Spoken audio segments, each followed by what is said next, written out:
오늘 말씀의 제목을 한번 따라 하시겠습니까? 때가 이름에 거두리라. 때가 이름에 거두리라. 우리 수요 예배에는 갈라디아에서 있는 갈라디아 교회를 향한 하나님의 말씀이 우리의 삶 속에 적용되도록 말씀을 함께 강해를 하고 있습니다. 지난주 수요 설교의 제목을 물으면 너무 잔인하죠. 한 주간 동안에 별일이 많았는데, 저도 어제 영산신학원 목회대학원에 이제 강의가 있어서, 특강이 있어서 강의를 갔었습니다. 오히려 복장을 이렇게 하고 갔어요. 신학생들 앞이니까. 제가 학교 졸업한 지가 35년이 넘으니까 이제 35년 신학생들 꼭 강의한다는 게 보면은 그냥 꼬물꼬물한 처럼 보일 거예요. 물론 이제 나이가 아니라 이제 영적으로 보면 35년이 지났으니까. 그래서 양복을 딱 차려입고 가서 거저 좀 똑똑이들 들라오 이럴 수는 없는 상황이세요. 그래서 사실은 분위기가 좀 같이 앉아서 토크식으로 했으면 좋겠다 했는데, 또 가보니까 또 그 분위기가 아니에요. 부흥의 분위기 같은 느낌이어서 제가 조금 편안하게 강의를 하고 그랬는데, 그래서 이제 그 가방을 다른 가방을 들고 갔는데, 그 십자가를 거기다 들고 갔는데 가방을 안 갖고 왔네. 그래서 오늘은 편안하게, 목에 십자가가 있으니까 굉장히 부담스러운데 오늘 뺐더니 좀 자연스럽기도 하고, 어쨌든 그런 마음을 가지고 하는데, 여러분 지난주에 무슨 설교를 들었냐고 물어보면 진짜 너무해요 목사님 이럴 것 같아요. 제가 그래서 항상 여러분에게 답을 드리잖아요. 피차 서로 짐을 져줘라. 그냥 서로의 짐을 져줘라. 그 내용을 보면 교회 안에 잘하는 사람도 있지만 조금 부족한 사람들도 있잖아요. 그냥 백날 잘하는 사람도 있지만 가끔가다 실수하고 또 그런 사람도 있단 말이죠. 그랬을 때 이 공동체라고 하는 것은 누가 잘하나, 잘하는 건 좋지만 나는 잘하는데 너는 왜 그 모양이냐라고 다른 사람 비판하고 서로 비교해서 그런 사람을 갖다가 꾸짖는다든가 정죄한다든가 또 그런 부분에 판단을 한다든가, 이건 하나님의 나라가 아니라는 것이죠. 사실 기독교의 가장 조심스럽고 우리가 늘 자다가 깨어나도 잊지 말아야 될 것은, 교회는 은혜의 장소고 피차같이 목욕탕에 와서 서로 깨끗하게 씻으러가 온 사람이지, 먼저 씻었다고 나는 깨끗하고 늦게 들어와서 너는 지저분하다 할 자격이 없는 거예요. 다 목욕탕에 왔으면 씻으러 온 사람이지, 누가 조금 더 깨끗하고 조금 더 더럽고 이거 따지러 온 게 아니란 말이죠. 깨끗하게 씻고 다 같이 환한 모습으로 나가면 되는 거거든요. 그래서 강남에 어떤 교회 목사님이 청년들을 놓고 설교를 하시면서 짧은 설교 내용을 들으면서, 이 목사님이 참 어려운 얘기인데 청년들에게 굉장히 중요한 얘기를 하는구나. 이제 그분 얘기를 이렇게 제가 인용을 하면 이렇게 얘기를 하는 거예요. 술, 담배 먹는 건 죄가 아니다. 청년들을 향해서 하는 겁니다. 자, 술, 담배 먹는 건 죄가 아니다. 이유가 뭐냐? 그 앉아있는 청년들이 술, 담배 먹는 건 죄가 아니다 그랬더니 청년들이 얼굴이 환하게 피더랍니다. 이거 봐라, 당신들 얼굴이 환하게 피는 걸 보니까 술, 담배 먹는 건 죄가 아니다. 성경에 술, 담배를 먹지 마라, 취하지 말라는 있지만 먹지 말라 그런 내용은 없다. 성경에 없는 얘기를 가지고 술 먹는다고 담배 핀다고 저거 술 먹어 담배 펴 라고 손가락질하는 것은 위험하다, 이렇게 시작을 합니다. 그러면 조금 우리가 이걸 어떻게 받아들일지 좀 애매하긴 하죠. 그런데 사실 기독교가 우리나라에 선교에 들어올 때 나라마다 조금씩 차별이 있는데, 우리나라 사람들은 멀쩡한 사람들도 술만 먹으면 상태가 이상해. 어느 나라는 술을 먹으면 한꺼번에 폭주를 하지 않고 술 한 잔을 놓고 2시간, 3시간을 이야기하면서 먹기 때문에 술을 마셔도 취하지를 않아요. 술 먹는 자체의 분위기를 따지는 거지. 그런데 이 우리나라 사람들은 그냥 죽기 살기로 마셔. 그래서 이 술을 심하게 먹고 나면 거의 동물이 되는 경우가 많아요. 주로 뭐가 됩니까? 개가 됩니다, 주로. 그러니까는 이 술을 많이 드시면 멀쩡하던 사람다 뭐 소리를 지르기 시작을 하고 폭력적이 되기도 하고, 괜히 지나가는 사람 붙잡고 시비를 걸고 네가 쳤냐 내가 쳤냐, 그리고 또 뭐 아무데나 그냥 노상방뇨를 막 해대시고, 왜 많이 먹었으니까 그냥 아나무인이 돼버리지 않습니까?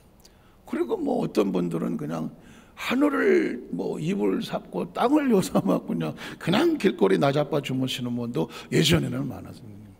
그러다가 보니까 이 조선 민족은 예수를 믿어도 술을 먹으면 안 되겠다. 술 담배부터 끊어야 되겠다. 이게 또 담배를 피면 죽기 살기로 피는 거 아니야. 하루 종일 물고 앉아있으니까. 참 우리나라 사람들은 뭐든지 잘해요. 술을 먹어도 잘 먹고 담배를 펴도 그냥 끝을 보고 마는 거예요. 그러니까 예수를 믿으면서 제일 먼저 뭐부터? 술을 금지, 그리고 담배 금지, 처음부터 교육을 시킨 거예요. 그래서 크리스찬들은 교회에 오면 술을 끊고 담배 끊고 와라 막 이렇게 할 정도로, 그러다가 보니까 이제 성도 삶 가운데 크리스찬은 절대 술 먹거나 담배를 피지 않는 게 기정사실화 됐죠. 크리스찬이 술 취하고 담배 피는 것은 하지 않거든요. 근데 이제 그 목사님이 이제 청년들에게 그런 얘기를 하는 겁니다. 한국 교회에 들어올 때에 그게 무슨 십계명은 아니다. 그러나 교회의 덕이 되지 아니하고 크리스찬의 삶의 모습을 유지한 거룩성을 유지하는데 이 술 담배는 치명적으로 거룩함을 무너뜨린다. 그러므로 당신이 크리스찬이라면 그 거룩함을 유지하기를 원한다고 하면 술 담배를 멀리하라. 그러나 나는 술 담배를 먹지 않는데 넌 아직도 술도 못 끊었냐? 담배도, 이렇게 하면서 기준의 잣대로 보지는 마라. 야, 내가 얼마나 많이 기도한 줄 알아? 나 성경, 난 박사야. 나는 뭐든 하나님 시키는 거면 난 한 번도 어긴 적이 없어. 오케이, 당연히 잘한 거죠. 그런데 그게 다른 사람을 판단하는 잣대가 된다면 그건 신앙이 아닌 거죠. 기억하십시오. 내가 하나님 앞에 열심히 헌신하고 봉사하는 그것이 하나님 앞에서는 은혜이지만 혹시 어린아이 같은 심정으로 여전히 넘어지고 쓰러지고 아직도 세상과 하나님께서 왔다 갔다 하면서 몸부림치며 갈등하고 있는 그런 어떤 그 어린 신앙을 향하여서 하고 판단하고 정죄하는 것은 옳지 않다. 그건 기독교 정신이 아니고 유대교인과 같아요. 유대교인들은 그래요. 사실 하나님이 그거 바꾸려고 예수님을 이 땅에 보내신 것이거든요. 그래서 예수님은 종교 지도자들과 늘 같이 먹고 마셨던 것이 아니라 가난하고 병들고 세리와 같고 창녀와 같고 이방인들과 같고 그 사람들과 같이 더불어 지내며 그들에게도 길을 열어주신 것. 나는 정죄하러 온 것이 아니라 구원하러 왔다는, 기억하십니까? 심지어 현장에 가늠하다 잡힌 여인을 향해서도 다 돌을 던지자고 했을 때 예수님께서 말씀하신 건 뭘까요?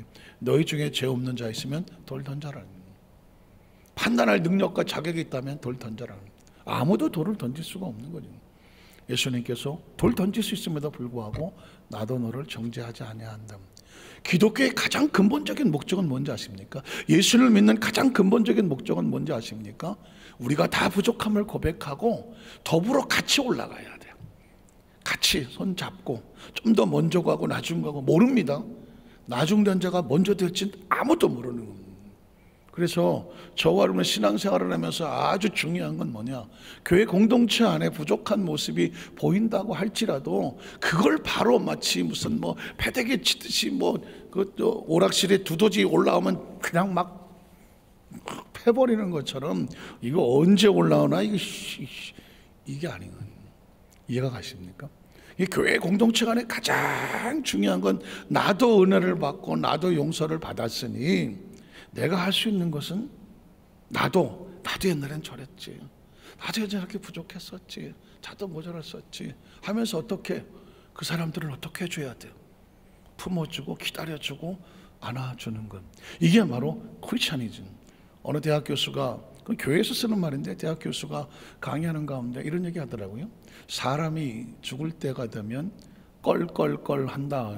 혹시 들어보셨는지 모르겠어요? 사실 그건 이제 지옥에서 하는 소리가 껄껄껄이죠. 왜?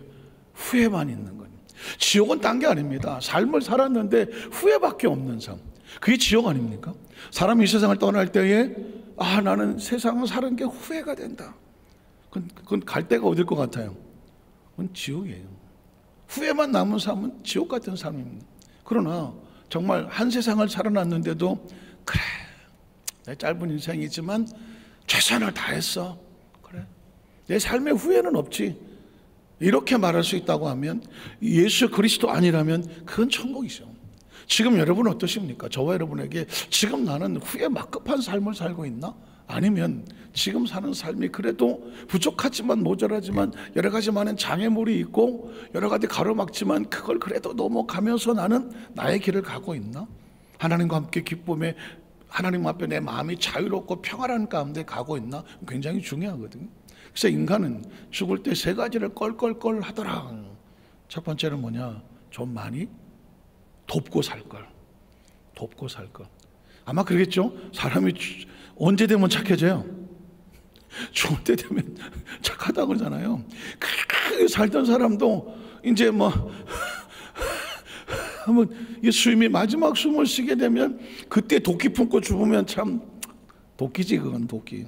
저게 처음에 사람은 착해진다고 하지 않아요? 근데 이제 베풀 걸 살 걸. 그래서 그 교수님 얘기를 들으면 이래요. 거지도 뒤져보니까 계좌에 1,000만 원은 있더라. 거지도 뒤져보니까 계좌에 1,000만 원은 있더라. 그러니까 왜? 그게 아까우니까. 그게 아까우니까. 이럴 줄 알았으면 내가 조금이라도 좀 베풀 걸 살 걸. 인간이 그런데요. 두 번째 거는 뭐냐면 내가 좀 용서하고 살 걸.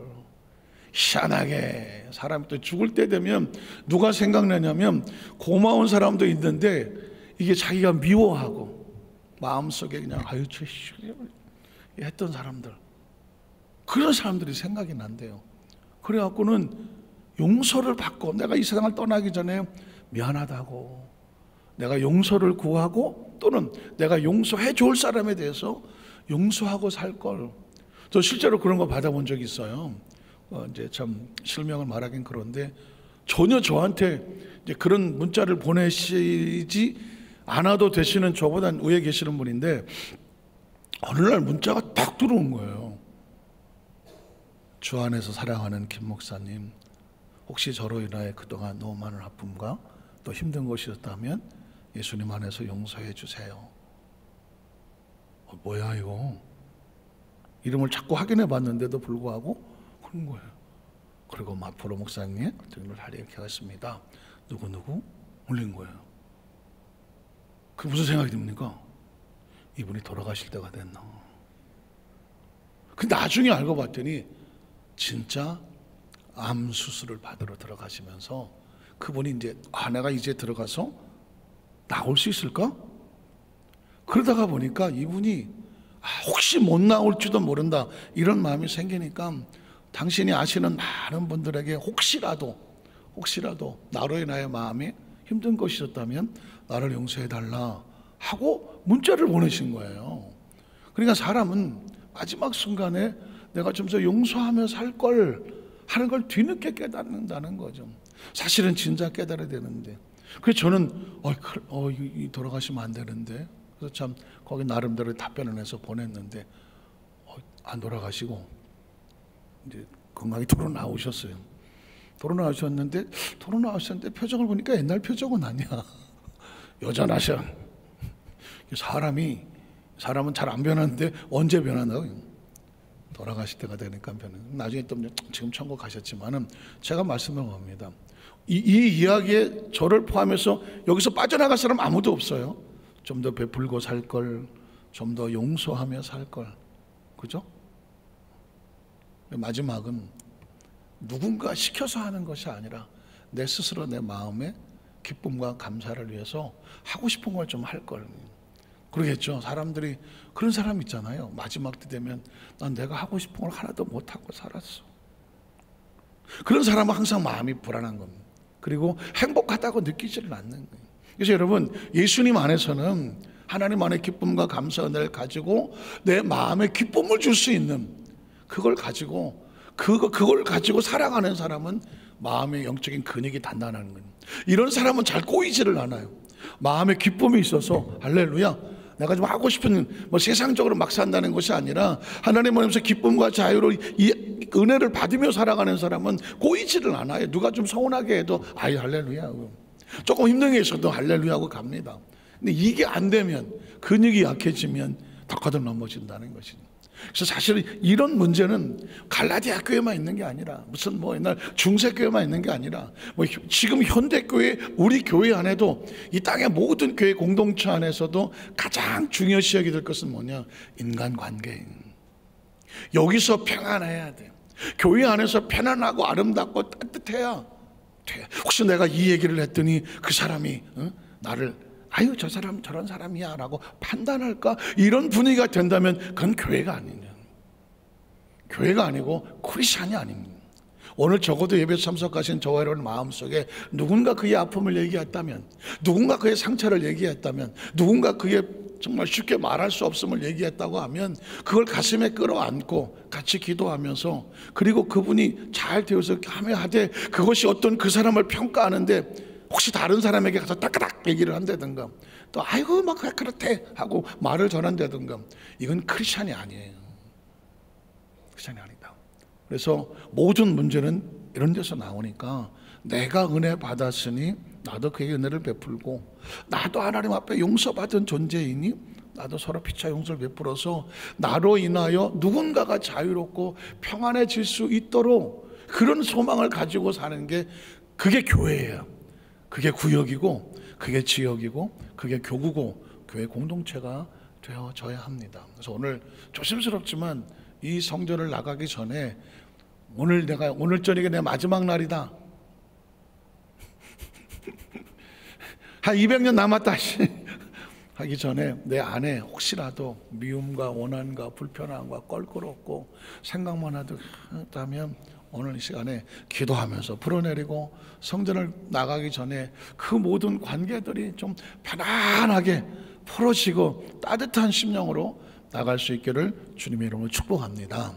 자, 이렇게 안에 내부를 해놓고 그 다음에 교회 일꾼들에게, 바울이 이제 갈라디아 교회 일꾼들에게 세 가지를 얘기합니다. 첫 번째는 뭐냐면, 말씀을 가르치는 자와 좋은 것을 함께 하라는. 갑자기 왜 이런 얘기가 나오는지 모르겠고, 하나님 말씀이니까 서로의 피차의 짐을 져줘라. 그리고 난 다음에 6절에 가보면 이렇게 말하는 겁니다. 가르침을 받는 자는 말씀을 가르치는 자와 모든 좋은 것을 함께 하라는. 이 생각이 깊어지는 거죠. 까딱 잘못 이야기하면 오해의 소지도 없지는 않아요. 자, 가르침을 받는 자는 뭘까? 제자, 학생, 또는 교회 안에 성도, 또는 뭐 열심히 말씀 받고 일하는 일꾼, 이렇게 표현할 수 있을 것 같고요. 자, 말씀을 가르치는 자는 뭘까요? 교사, 선생, 또는 뭐 목사님, 전사님, 이런 어떤 앞에 끌고 가는 사람, 또 어떤 것을 같이 갖고 가는 사람. 그러면 어떻게 되느냐? 모든 좋은 것을 함께 하라. 이게 무슨 말일까? 왜 이런 말이 성경에 기록돼야 할까? 말씀을 묵상하는 가운데 문득 이런 생각이 들더라고요. 어머니 날, 옛날엔 어머니 날이었습니다. 나중에 어버이날로 바뀌긴 했지만 예전엔 어머니 날이 있었고, 어머니 날은 뭐 우리나라만 있는 것이 아니라 마더스데이라고 미국에도 마더스데이가 있고, 거의 5월달, 아마 우리나라도 미국서 그런 많은 영향을 받았겠죠. 5월달은 가정의 날이고 하는데, 어머니 날이 왜 필요합니까? 어머니 날이 있기 전엔 뭐 어머니 은혜를 몰랐을까요? 어머니의 은혜는 뭐 지구가 존재하고 생명이 존재하는 한 어머니의 은혜를 잃어버리는 건 없겠죠. 그런데 어느 날 어머니의 날을 제정을 합니다. 그리고 전국적으로 그날을 뭐 휴일로 하든가, 뭐 요즘은 휴일이 아닌가 하면서 그날을 가족끼리 어머님의 은혜, 그래서 뭐 어머님의 은혜 이런 노래도 많이 있죠. 근데 아버지의 은혜는 왜 없는 거야? 어머니의 은혜는, 근데 이 어머니의 은혜는 눈물 나는 거 아니겠습니까? 나 실제 괴로워 막 그리고 높고 높은 하늘에, 옛날에 그 교과서에서도 있었습니다. 어머님의 은혜 있어. 왜 있을까? 설마 어머니의 은혜를 모르는 사람은 없는데 왜 어머니 나를 정해놓고 노래도 만들고 가슴에 카네이션을 달아주고 그날은 어머님에게 뭐가 됐든 선물을 좀 드리고 하는 날을 정합니다. 이유가 뭘까요? 그전에도 분명히 그런 관계는 유지됐는데 이유는 뭘까요? 은혜죠. 은혜를 다시 한번 잊지 말고 기억하여 흩어진 은혜를 한꺼번에 모을 수 있는 어버이의 날을 정해놓고 우리가 그날은 어머니 은혜를 기억을 하자. 그리고 이제 이게 어버이 날이 돼서 이제 같은 이제 모든 부모님이 같은 마음을 하게 되는 거죠. 그러니까 은혜를 잊지 않는다는 건 굉장히 중요합니다. 그러니까 어머니 날은 어버이 날은 부모와 자식이 있어야 되는 거죠. 부모와 자식이 있어야 돼요. 예를 들면 자식은 자기를 낳아준 부모와 함께 그 마음으로 같이 나눌 수 있는 이 날이 뭐예요? 어머니 날이잖아요. 아무리 못된 자식도 어머니 날 그리고 어버이날 그러면 내일 어버이날인데 어머니날인가 뭔가는 생각하게 만들고자 하는 의도가 보이지 않습니까? 그리고 또 하나는 뭐냐면 스승의 날이 있습니다. 스승의 날. 이상하게 또 스승의 날 노래도 그 참 부르면 눈물 나는 거 아니겠습니까? 그죠? 스승의 날은 그 스승이라는 단어는 사실 눈물 나. 지금은 스승이라는 단어가 거의 사라진 시대를 사는 것 같습니다. 뭐 학교에서 교사들이 지금 뭐 데모를 하고 아이들은 뭐 인권 침해, 교사 인권 침해, 그냥 서로 막 이런 관계가 돼버리는 뭐 물론 예측된 거예요. 수십 년 전에 뭐 영국에서 아이들이 버스 타면서 스쿨버스 타면서 교사를 폭행하고 뭐 그런 장면이 나와. 그때 생각했죠. 아 저거 우리나라도 얼마 안 남았겠구나. 그럼 뭐 세월이 지나다 보니까 우리나라에도 똑같이 뭐 애들이 교실에 나자빠지고 뭐 집 멋대로 하고 핸드폰 들고 선생이 와도 뭐 스승이 없습니다. 아니 선생 자체를 선생으로 인정하지 않는. 왜 그럴까요? 스승이라는 개념이 사라졌기 때문에 그렇습니다. 스승이라는 개념은 스승은 뭘까요? 가르침을 받는 사람이 자신을 가르쳐주고 그 배우는 것에 대한 큰정한 감사와 그 목적과 이유가 정확하게 있어서 그 마음의 감동으로 드려지는 호칭이 뭐예요? 스승이라는 단어. 스승이라는 단어. 스승은 중요한 단어. 그래서 예전에 군사부일체 그랬습니다. 군사부일체. 나라의 모든 그 외적의 침입이 뭐 중국 같은 역사에 늘 뭐 전쟁이 벌어지니까 나라를 책임지고 백성의 안전을 위해서는 좋은 임금이 나와야 되거든. 임금이 어떻게 나오냐에 따라서 나라가 흥하기도 하고 잘못 쓰면서 나라가 망하기도 하는 거예요. 그러니까 임금이 그 나라가 안전하는 건 다 성군을 만나서 임금의 참 우리가 임금을 잘 만났습니다. 그래서 군왕 그 다음에 자기가 무지한 나를 그 가르쳐서 깨우쳐서 여기까지 나에게 지식의 세계를 열어준 스승 그리고 나를 낳아주고 길러주신 은혜 부모 그래서 군사부일체 군왕과 스승과 부모는 하나다. 그래서 가장 예의와 도덕과 예의와 윤리가 정확한 사람들은 나라에 충성하고 그냥 애국이죠. 그렇죠. 스승의 은혜를 잊지 않아서 늘 가르침 교육에 목숨을 걸고 그 다음에 어떻게 부모의 은혜를 잊지 아니하고 이 애국이 있으면 나라의 기강이 쓰는 거고 스승을 존경하면 그 나라에 교육이 있으니까 교육이 있으면 질서가 있고 체계가 있고 사회가 윤리가 쓰지 않겠습니까? 그리고 자식이 부모를 공경하는 그 은혜가 있으면 가정이 따뜻하지 않겠습니까? 사회 공동체는 이 세 가지가 아주 중요했던 겁니다.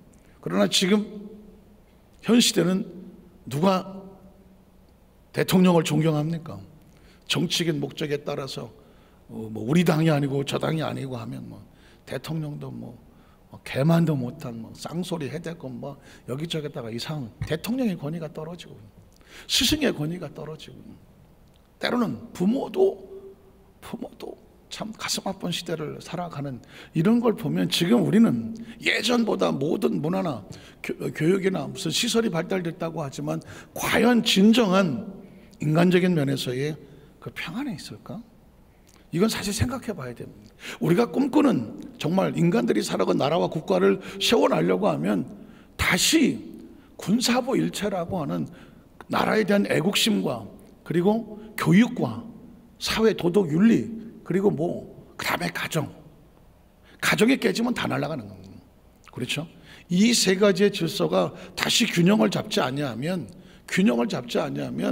힘든 건 국민이고요, 힘든 건 다음 세대고요, 힘든 건 그냥 인간 존재 자체입니다. 그래서 성경은 제가 볼 때 이런 모든 것들을 포괄하여 이렇게 말하는 겁니다. 가르침을 받는 자는 말씀을 가르쳐와 모든 좋은 것을 함께하라. 이건 관계로 보이는 거예요. 서로 최선을 다해서 가르치는 스승, 그리고 최선의 가르침을 받아서 일치월장 영적이 됐던 지식적이 됐던 잘 자라서 성장하는 모습, 그래서 그로 인하여서 아름답게 펼쳐지는 공동체. 그럼 어떡하겠습니까? 서로 좋은 것을 주려고 하지 않겠습니까? 가르치는 자는 최상의 가르침으로, 가르침을 받는 자는 그 삶의 가장 좋은 어떤 마음이 됐든 뭐가 있든지 간에 그것을 서로 스승을 기쁘게 하고 또 제자를 기쁘게 하면서 서로 기쁨이 되어지는 그런 모습, 그 공동체가 가장 이상적인 공동체 아닐까요? 저는 개인적으로 어느 교회에 보니까 스승의 날이 되니까 교회나 또는 지어서 그 목사님에게 스승의 날에 케이크 커팅을 해요. 제가 개인적으로 그런 모습을 보면서 성도가 목사를 스승으로 생각한다? 그런 성도가 있다? 그런 인식을 가지고 있다? 그러면 어떨 것 같아요? 큰 교회가 아름다운 공동체죠.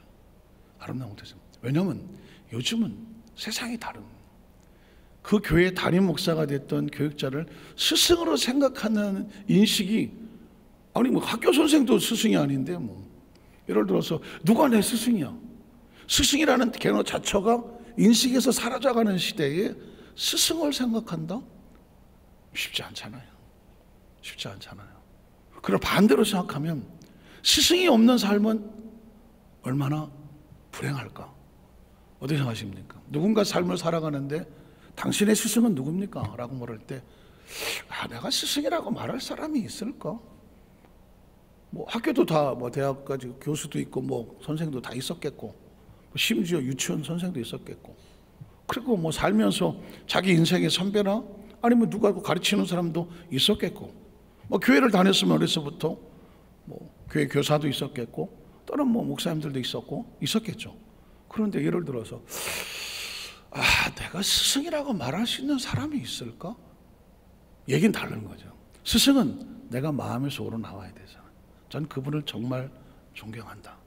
그분의 가르침이 나에게 내 인생이나 내 신앙에 엄청난 영향을 미쳐서 나는 그걸 그대로 믿고 따라가며 그것이 내 인생을 바꾸고 있다. 그의 가르침이 내 인생을 바꾸고 있다 라고 자원해서 나와야 그분이 나의 스승입니다 라고 되는 겁니다. 오늘부터 내가 내 스승이야? 그런 관계는 없는 거예요. 어떻게 생각하십니까? 이제 그런 관점에서 과연 이 교회 공동체 안에 한 사람은 그냥 일방적으로 그냥 목사님이니까 설교를 하고, 성도들은 앉아서 목사님 설교하니까 오늘 설교는 나한테 이거 굉장히 드라이하지 않아요, 영적으로? 만약에 그렇다면 신앙은 참 얼마나 좀 건조할까 하는 거죠. 무슨 이야기인지 아시겠습니까? 어느 게 부교육자들이 담임 목사를 스승으로 생각한다니 눈물 나는 일이죠. 요즘 신학생들이 교수를 스승으로 생각하겠습니까? 그냥 교수님이니. 부교육자들이 담임 목사를 스승으로 생각하겠까요? 목사님 담임 목사님이고 나는 그냥 부교육자. 어떻게 생각하십니까? 스승이라는 단어는 한꺼풀이 더 깊이 들어가는 겁니다. 마음속에서 우러서 나오는 존경이 있을 때 그게 스승이 됩니다. 가르치고 한쪽은 가르치고 한쪽은 배우는 관계라고 해서 스승이 되고 제자가 되지는 않습니다. 스승은 제가 볼 때 제자가 만드는 것 같아요. 마음에서 울컥거려야 그게 스승이죠. 제가 어저께 영산 강의를 갔는데 그 학장하고 한참 얘기를 하는 가운데 이제 조 목사님 생전에 강의하신 거를 이제 잠깐 제가 얘기 도중에 듣는데,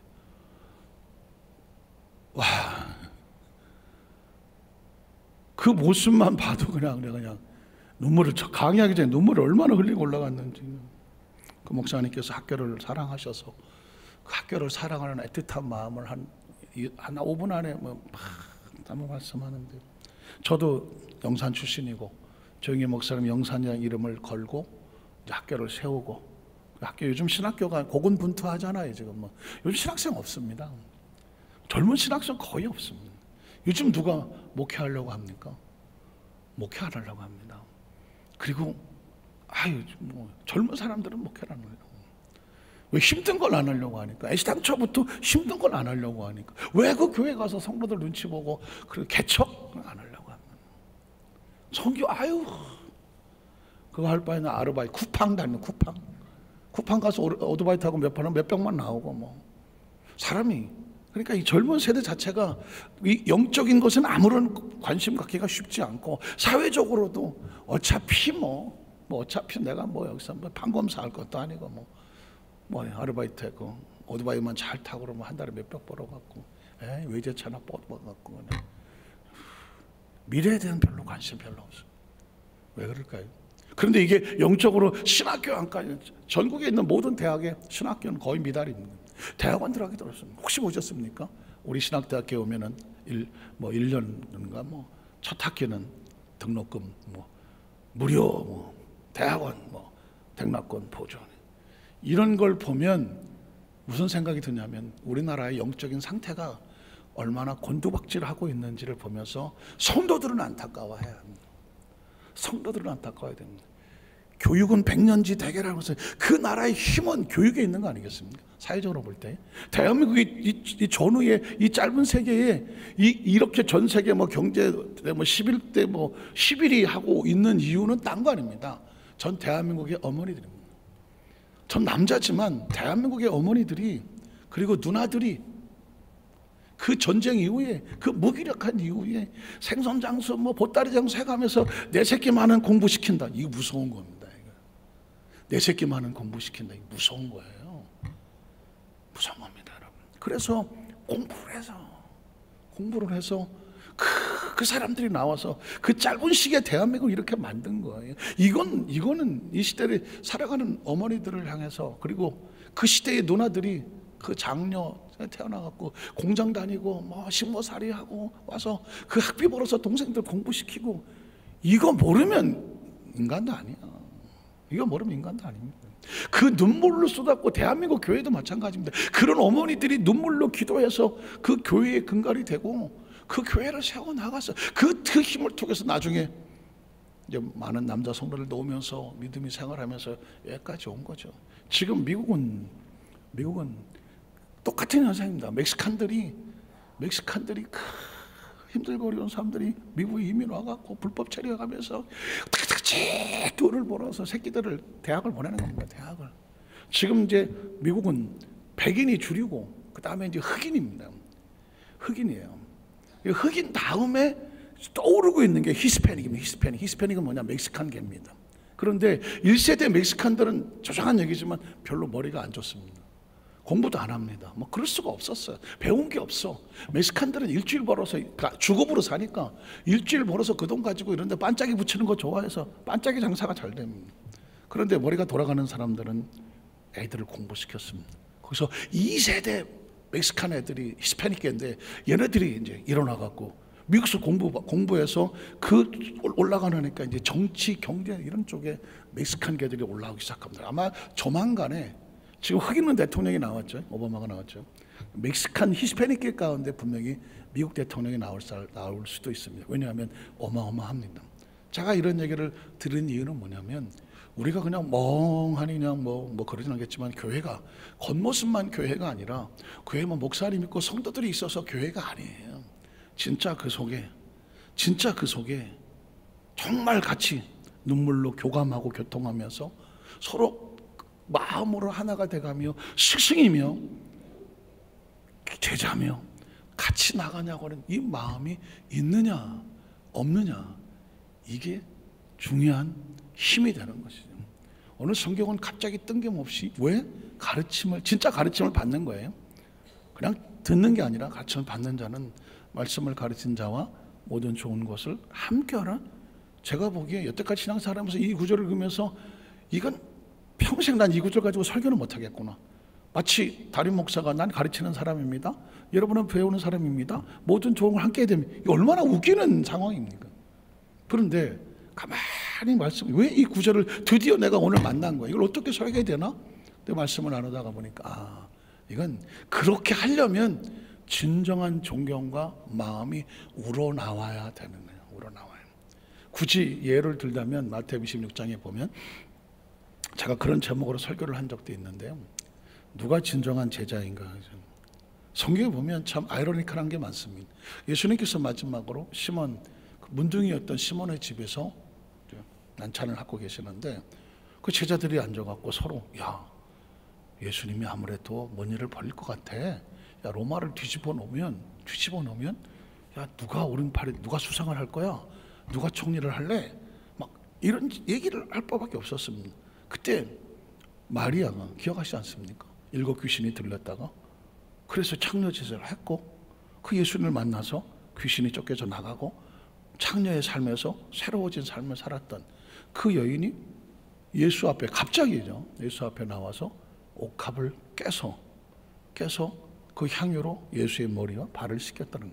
그건 그 시대가 중동 시대니까 중동은 먼지가 그냥 황량한 것이고 아시다시피 다 뒤집어 쓰고 눈만 내모야 되고, 그리고 건조한 땅이니 운동화가 어디 있습니까? 구두가 어디 있습니까? 샌달이지 않습니까? 그러니 그 먼지 구덩이에 샌달로 다니면 그 발이 어떻게 되면 먼지 투성이가 되지 않겠습니까? 머리도 먼지 투성이고 손도 먼지 투성이 아니겠습니까? 이런 사람이 어느 집에 들어와요. 우리 집에 들어온다고 해요. 그 사람이 먼지벌로 돌아다니게 하겠습니까? 그러니까 제일 먼저 하는 게 뭐예요? 손님이 오면 나가서 물로 발부터 씻기고 머리에 먼지 묻은 거 있으면 좀 씻겨갖고 그래 집에 들어오지 않겠습니까? 우리가 흙바닥 해갖고 그 집에 어이 김씨, 이씨, 반갑소 이거 들어가겠습니까? 그래서 그 집에 가장 좋은 예우가 뭐예요? 귀한 손님이 오면 주인이 직접 나가서 그리고 중동엔 물이 귀하잖아. 물이 귀하니까 대신에 올리브유, 기름은 식물성 올리브유가 있으니까 올리브유 같은 걸 적셔갖고 발을 닦아주고 손을 좀 닦아주고 머리에 있는 먼지 좀 닦아주고 얼굴도 닦고 그리고 와서 앉아야, 그리고 나중에 이제 손은 이제 물로 씻어야 되지 않겠습니까? 밥을 먹어야 되니까 뭘 집어 먹으려면 씻어. 이렇게 되는 상황인 거죠. 그런데 그러니까 그때 이제 마리아가 와서 자기 옥합에 나다 향유라고 하는 옥합을 깨서 그 향유로 자신의 머리에 발라서 그걸로 예수의 발을 씻기고 깼다. 이런 상황인 거죠, 상황이. 그러니까 그때 제자들이 이렇게 말하지 않습니까? 야, 이 아까운 걸 갖다가 왜 땅바닥에다가 다 쏟아버리지? 이 아까운 거를. 그게 제자들 입에서 나오는 겁니다. 왜 그런 얘기가 나올까요? 제자들이 볼 때는 그 물질이 아까운 겁니다. 예수님이 보이지 않아요. 야, 저게 얼마짜리야? 야, 그 여인의 몸값이거든요. 시집갈 때 가져갈 지참금이거든요. 그 당시 여자들은 시집을 좋은 데로 가려면 나 지참금이 이만큼 있다고 나 집 있고 차 있고 다 있다고 이따위 소리 하는 거거든요. 그리고 거기에 그 시대가 그럴 수밖에 없는 시대예요. 그런데 그 옥합을 깼다는 얘기는 자신의 지참금을 다 내놨던 얘기와 같은 거거든요. 그러려면 어떻게 돼요? 마음이 없으면 안 되는 겁니다. 여러분, 물질은 마음이 없으면 절대로 안 되는 겁니다. 내가 어떻게 버는 물질인데 이거를 마음이 없이 그냥 남들 보기에 안 되는 겁니다. 그러니까 그 물질이 얼마나 비싼 걸 알기 때문에 그 제자들이 볼 때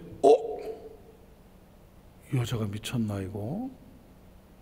이 아까운 걸 갖다가 땅속에 다 쳐다보고 하면서 서로 계산하게, 야, 저거 얼마야 저거? 그렇지 않습니까? 그러면서 하는 얘기가 뭡니까? 그렇게 얘기하면 또 세속적으로 보일까 봐 한다는 소리가, 야, 저걸 가난한 자들에게 나눠주면 저게 얼마나 많은 사람들이 혜택을 보겠어. 그게 속마음이지 겉마음인지는 모르겠지만은 그렇자의 소리를 합니다. 그때 예수님께서 뭐라고 말씀하십니까? 가만 두어라. 저가 내게 좋은 일을 하였느니라. 이 여자가 지금 나의 장래를, 예수님은 지금 이제 그 십자가의 고난을 향하여 그 십자가의 골로 올라가서 죽음과 싸워야 되는 상황입니다. 이스라엘과 유대의 문화는 사람이 죽으면 모량, 시체를 씻는, 그리고 이제 냄새를 막아야 되니까 향유를 바르는 거거든요. 그 향유를 예수의 발에 불렸다는 얘기는 예수님이 곧 죽음의 위치에 임할 거를 사인하는 것과 같아요. 예수님께서 가만두어라, 저가 내게 좋은 일을 하였느니라. 그러면 사실 말씀이 뭐예요? 이 여인이 행한 일을 내가 기억하여 복음이 증거되는 곳마다 내가 기억되게 하리라. 뭐예요? 마음에 두겠다는 거거든요. 마음에 두겠다는 것입니다. 신앙은 그렇습니다. 제가 오늘 말씀을 드리면서 말씀을 여기서 정리를 할 건데요, 누가 진짜 제자입니까? 누가 진짜 제자냐고요? 예수님은 3년 반 따라다녀서 제자입니까? 따라다니는 결과가 뭡니까? 예수님 앞에서 자기 마음은 콩밭에 가 있는 겁니다. 야, 누가 총리 될 것 같아? 하늘에 천군 천사가 와서 로마를 갖다 엎어버리고 예수님이 그냥 왕관을 쓰고 왕이 되고 그러면 우리가 3년 반을 따라다녔는데, 야, 넌 장관 자리 하나 안 주겠어? 이따위 생각이나 하고 있었던 그게 제자입니까?